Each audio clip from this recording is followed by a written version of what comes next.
नमस्कार friends, easy tips for happy life में आपका स्वागत है। आप सबको नव वर्ष की बहुत बहुत बधाइयाँ। माता रानी आपकी सभी मनोकामनाएं पूरी करें। माँ अपने सभी नौ रूपों के साथ, पूरे अपने चमत्कारों के साथ और अपने प्रभा और आभा के साथ पधार चुकी हैं।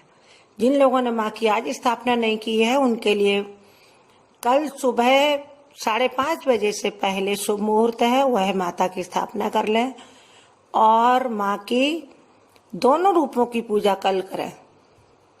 माँ शैलपुत्री जिनका प्रथम रूप है, माँ ब्रह्मचारिणी, क्योंकि परसों तृतीया होगी, इसलिए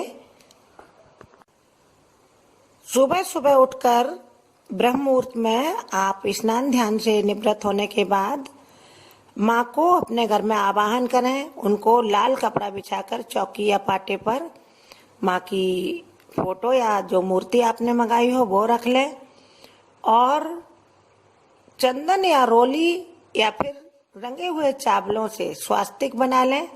उसके ऊपर आप पवित्र मिट्टी रखें और उसमें जवारा बो दें। उसके ऊपर आप कलश स्थापित करें। कलश स्थापना से पहले आपको कलश में सुपारी, चावल, पान के पत्ते, पैसा और आपको रोली डालनी है उसमें, और मीठा गुड़ या बतासा डालना है। और कलश के ऊपर आपको पूरे 8 स्वास्तिक बनाने हैं, छोटे छोटे, और उसके पारा या ढक्कन जो आप यूज करेंगे उस पर 9वां स्वास्तिक बना दें। और उस पारा के ऊपर आप चावल भर दें और अंदर उसमें पहले गंगा जल डालें। उसके बाद पानी से पूरा कलश भर दें और उसमें कलश के गले में आप कलावा बांध दें। उसके बाद आपने जो नारियल मंगाया पानी वाला, उस पे कलावा बांध दें या उसे लाल कपड़े में लपेट दें। उस चावल के ऊपर उस नारियल को रख दें और उसके बाद आप माँ का सभी रूपों का आवाहन करें। उसके बाद अपनी प्रथमम शैलपुत्री, द्वितीयम ब्रह्मचारिणी, दोनों माँ की पूजा करें। माँ ब्रह्मचारिणी बहुत ही तपोमयी माँ है। इन्होंने भगवान शिव को प्राप्त करने के लिए कई हजार वर्षों तक तप किया था और उसके बाद भगवान शिव की कृपा प्राप्त की थी और उनको अपने वर के रूप में प्राप्त किया था। तो माँ ब्रह्मचारिणी की पूजा करने से हम लोगों को साहस और हमारे तेज में वृद्धि होती है, जिससे किसी प्रकार की बाधा कभी हमारे काम में नहीं आती है। क्योंकि जो व्यक्ति तेज युक्त होते हैं वह सभी काम बड़ी आसानी से उनके बनते चले जाते हैं और उनकी तरक्की के रास्ते खुलते चले जाते हैं। और माँ को आपको भोग लगाना है, चीनी का भोग लगाएं माँ को।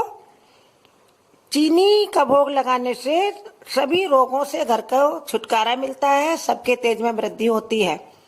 बाद में इस भोग की चीनी को आप प्रसाद के रूप में घर में बांट दें और गरीबों को भी बांट दें। और प्रथम माता को घी का भोग लगाएं, जिससे आपके बहुत ही धन धान्य में वृद्धि होगी और हर तरह से आपके घर के भंडारे धन से भर जाएंगे। और माँ की स्पेशल सेवा में आप कवच, अर्गला, कीलक और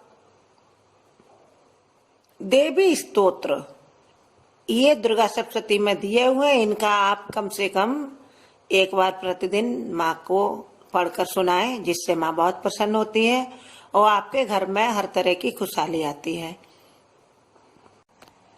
माँ अपने बच्चों पर हमेशा दया करती है और उनको हमेशा अपनी हर चीज देने के लिए तैयार रहती हैं। आपको सिर्फ उनकी सेवा में पूरे मन से समर्पित हो जाना है। समर्पण माँ को देने से माँ भी अपना सब कुछ अपने बच्चे पे निछावर कर देती है, इसमें कोई संदेह नहीं है। इसलिए प्रिय भक्तों, माँ की पूजा करिए, स्वस्थ रहिए और धनवान बनिए। जय माता दी। कृपया मेरे चैनल को सब्सक्राइब करें और अपने दोस्तों